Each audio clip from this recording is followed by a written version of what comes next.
A container ship's propeller can stand as tall as a two-story building, weigh more than 100 tons, and contain hundreds of thousands of dollars worth of metal. At that scale, it looks like something that could be built roughly and still work. In reality, a raised patch only a few millimeters high can disturb the flow, increase vibration, and waste fuel over years at sea. The larger the propeller becomes, the less room there is for error. So how can a rotating block of metal push a ship weighing hundreds of thousands of tons? Why must its blades be shaped almost specifically for one vessel? And how do manufacturers cast something this large without leaving a weakness hidden inside? The answer begins with a correction. A marine propeller is not just a giant fan underwater. Let's get into it right here on Secrets of Simple Things.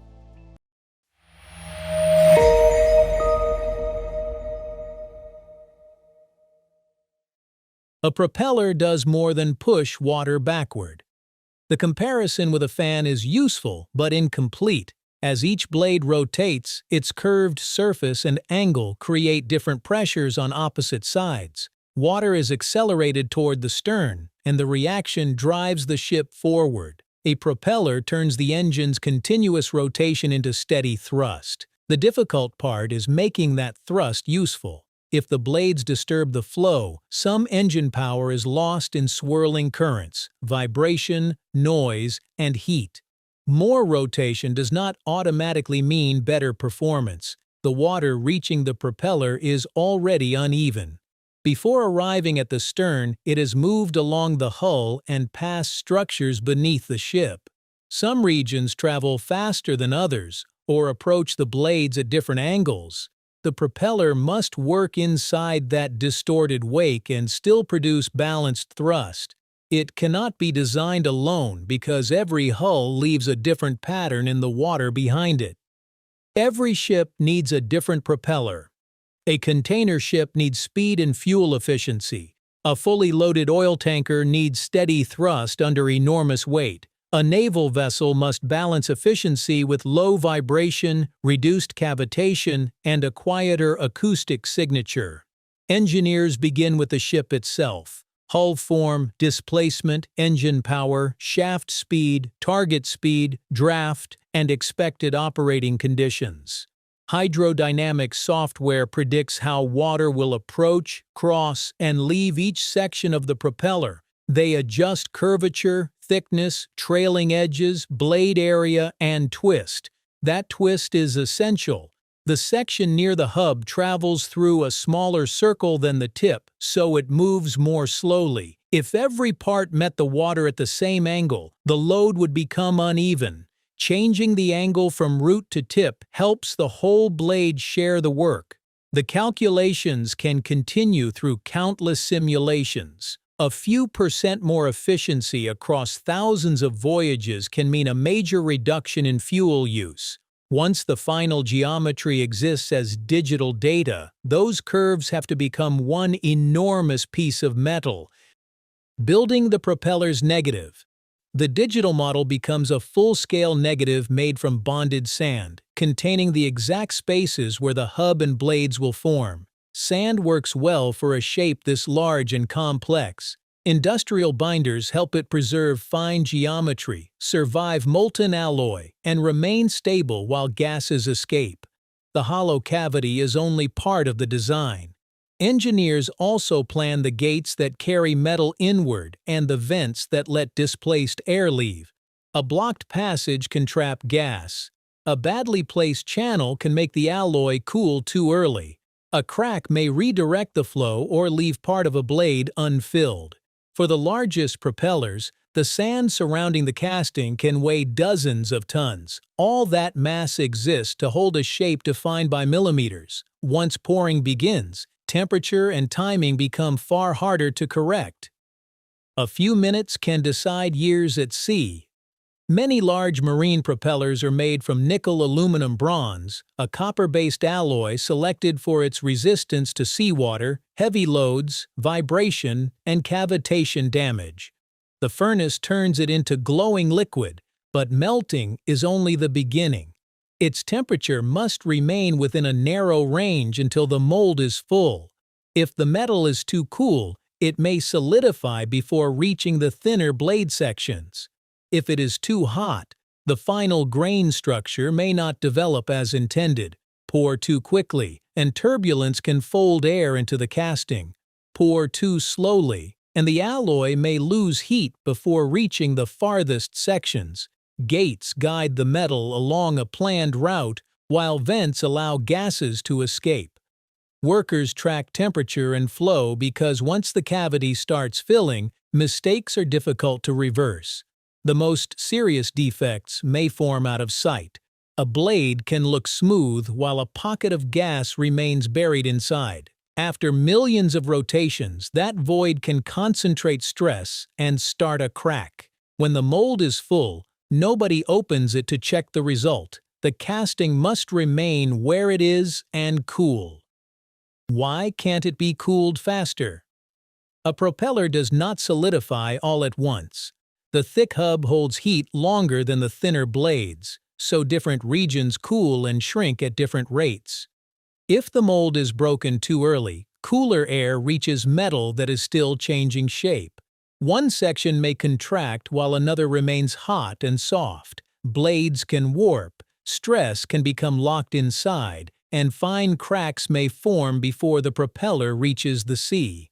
Large castings are left to cool naturally for many hours, sometimes longer than a full day. Only then does the mold come apart.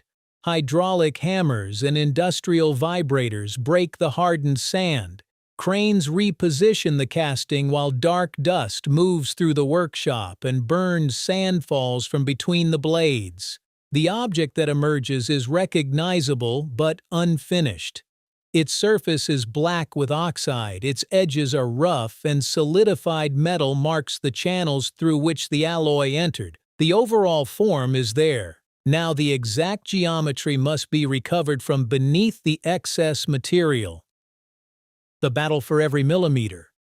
Workers cut away the frozen gates, trim excess metal, remove oxide, and grind down areas thicker than the design allows. Experience matters here. Metal can be removed in seconds, but restoring it is far more difficult. One careless pass can change the blade's curvature, thickness, or trailing edge. Three-dimensional laser scanners compare the real propeller with the original digital model. The machine maps each high and low point. Workers remove a thin layer, scan again, and repeat until the shape falls within tolerance. Grinding and polishing serve different purposes. Grinding creates the correct geometry. Polishing improves the surface, reducing friction and small disturbances as water moves across the blade. Each pass changes the hydrodynamic surface the computer originally designed. On a large propeller, rough grinding alone can continue for days, and the valuable alloy removed is collected for recycling. The work looks like metal finishing, but the real object being shaped is the flow around the propeller. Once the measurements match, the blade may appear ready. A smooth surface, however, cannot prove that the casting beneath it is sound. Finding flaws the eye cannot see. Technicians verify blade pitch, thickness, curvature, and the relationship between the blades. They also inspect the surface for cracks, repairs, or casting defects. Dye-penetrant testing can expose openings invisible under normal light. A liquid enters fine cracks. After the excess is removed, a developer draws the trapped dye back out, making defects easier to see. Where deeper problems are suspected, other non-destructive methods can examine the metal without cutting into the propeller. The method depends on the material, location, and inspection requirements. Balance matters too.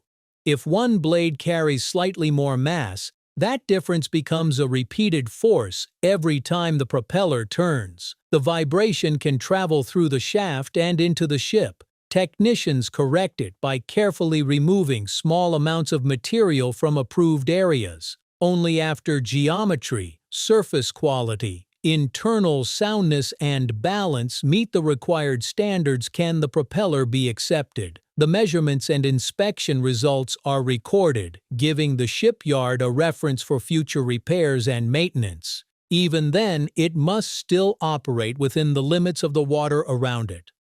How bubbles can damage metal. When pressure falls too low along a blade, water can form tiny vapor bubbles. As they move into higher pressure regions, they collapse almost instantly. Near the metal surface, those collapses produce microscopic impacts. One bubble does almost nothing. Millions of them can pit the blade, raise noise, increase vibration, and reduce thrust. This is cavitation. Once pitting begins, the damaged surface can disturb the flow even further, allowing a small problem to make itself progressively worse. It matters especially on naval vessels because cavitation adds to their underwater acoustic signature. Commercial ships face damaged surfaces, lost efficiency, and more maintenance. Blade angle, edge shape, surface condition, loading, and rotational speed all influence when cavitation begins. A design that works well under one condition may struggle when the ship is heavily loaded or moving faster. A larger propeller or higher shaft speed does not automatically create better propulsion. Push the blades beyond their intended conditions, and more engine power can turn into turbulence, noise, and damage instead of forward motion. A successful propeller moves water efficiently without driving the surrounding pressure too far. The hidden component that decides the ship. Once installed, the finished propeller disappears beneath the water, almost invisible despite being as tall as a two-story building. Its real achievement is not brute force. Fluid physics, metallurgy, casting, measurement, and skilled judgment come together to convert engine power into useful motion with as little waste as possible. A ship may display a towering bridge, thousands of containers, and an engine several stories high. Yet the performance of that entire machine can depend on a few curved blades turning beneath the stern. The propeller does not pull the ship across the ocean. It pushes water one way so precisely that a floating city moves the other. And this is only one of countless simple-looking objects quietly running the modern world. Subscribe to Secrets of Simple Things, and join us as we look closer at the things we see every day but rarely stop to understand.